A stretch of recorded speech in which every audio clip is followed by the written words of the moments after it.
তো ঈমান আনে কিসের উপর?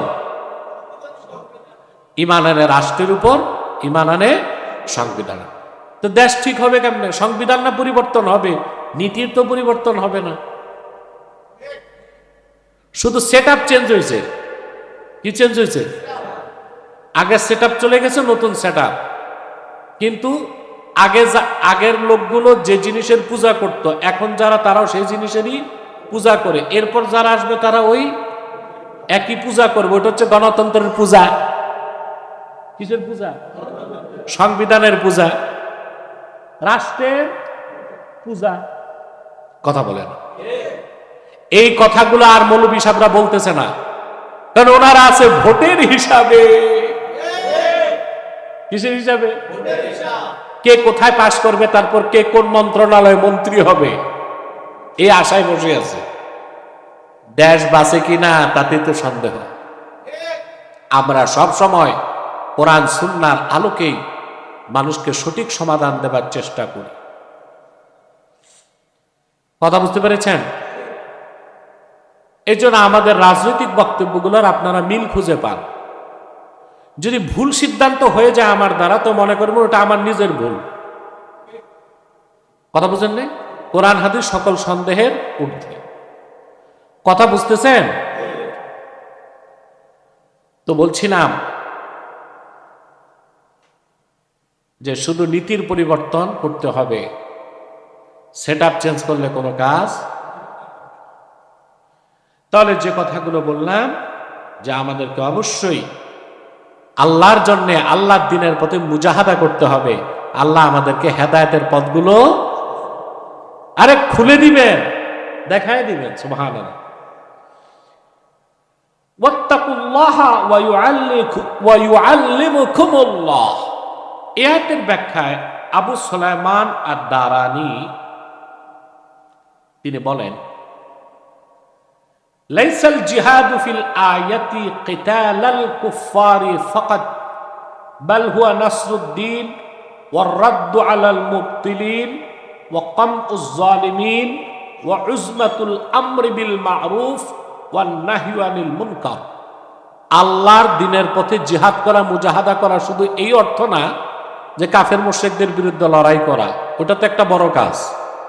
পাশাপাশি আল্লাহর দ্বীনে সাহায্য করা, বাতিল পন্থীদেরকে পরাজিত করা, জালেমদের অত্যাচারকে বন্ধ করে দেওয়া, সৎ কাজের আদেশ সর্বাবস্থায় করা, অসৎ কাজের নিষেধ সর্বাবস্থায় করা, এই সব হচ্ছে মুজাহাদা। আল্লাহ সেটাই বলেছেন, ওয়াল্লাযীনা জাহাদু ফীনা লানাহদিয়ান্নাহুম সুবুলানা। আল্লাহর জন্য মুজাহাদার অর্থ বুঝতেছেন? মুজাহাদার অর্থ হচ্ছে প্রচন্ড প্রচেষ্টা, প্রচন্ড চূড়ান্ত পর্যায়ের প্রচেষ্টা ব্যয় করা, ওটা হচ্ছে মুজাহাদা। যখন ময়দানে হবে ওটা কেতাল, আর ময়দানের বাইরে যখন হবে দ্বীনের পক্ষে যে কোনো প্রচেষ্টাই মুজাহাদা বলে গণ্য হবে। আর তা যদি আল্লাহর দ্বীনের জন্য, আল্লাহর সন্তুষ্টির জন্য হয়, সেটা ওয়াল্লাযীনা জাহাদু ফীনা আই ফি হাক্কিনা, এই কথার মধ্যে শামিল হবে। কথা বুঝলেন না? ইমাম দাহ্হাক রাহমাতুল্লাহ বলেন, মাসালুস সুন্নাতি ফিদ দুনিয়া কামাসালিল জান্নাতি ফিল উকবা। আল্লাহর হাবিবের সুন্নাত দুনিয়াতে তিনি প্রায় ১৫০০ বছর আগে যে সুন্নাহ রেখে গিয়েছেন, সুবহানাল্লাহ, ওই সুন্নাতের দৃষ্টান্ত হচ্ছে দুনিয়ায় ওই সুন্নতের উপর আমল করার দৃষ্টান্ত হচ্ছে আখিরাতে জান্নাতের মতো। আখিরাতে, দুনিয়াতে যে সুন্নাহ প্রায় ১৫০০ বছর আগে রাসূলুল্লাহ সাল্লাল্লাহু আলাইহি সাল্লাম রেখে গেছে, ওই সুন্নাত হচ্ছে আখিরাতে জান্নাতের মতো।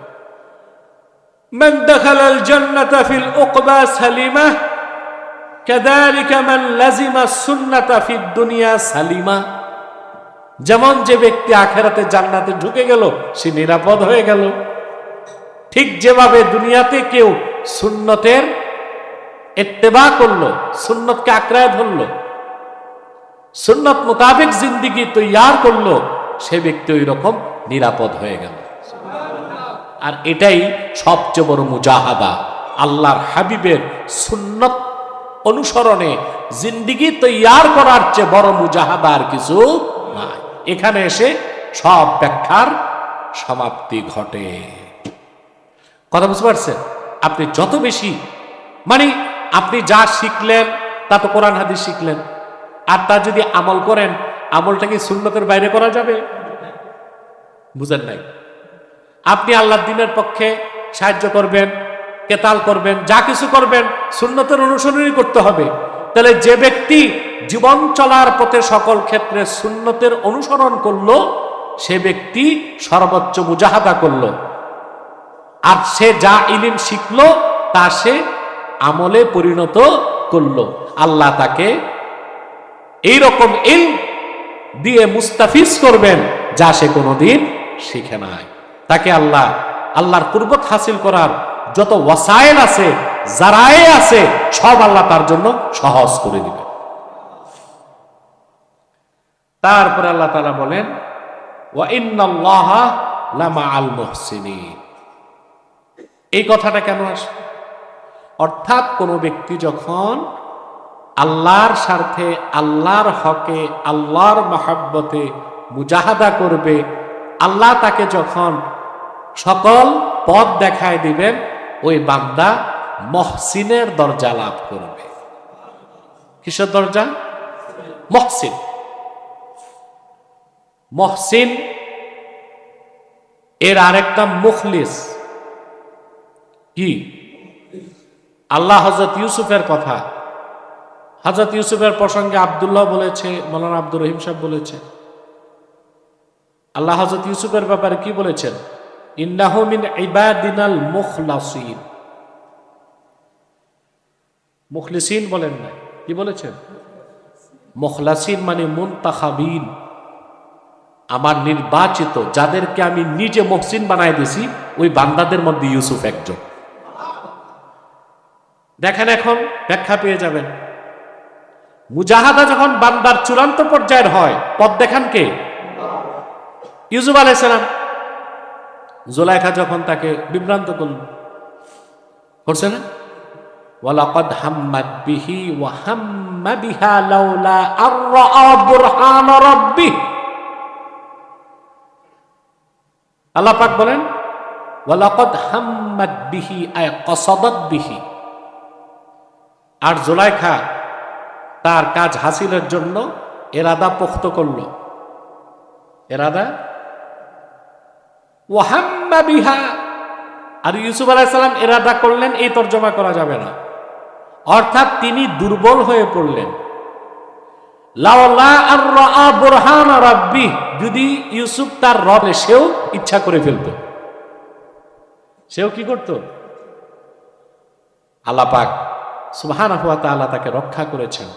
অনেক riwayat এসেছে। হযরত ইয়াকুবকে দেখেছেন। কাকে দেখছেন? ওনার পিতার সামনে দাঁড়ায় আছে। এর থেকে ইস্তেমদাদে রুহানি প্রমাণিত হয়। কারণ হযরত ইউসুফ যখন ছিলেন মিশর, ওনার বাবা ইয়াকুব ছিলেন কই? কেনান। কত দূর? হযরত ইয়াকুব রুহানি ইস্তেমদাদ করছেন। সুবহানাল্লাহ।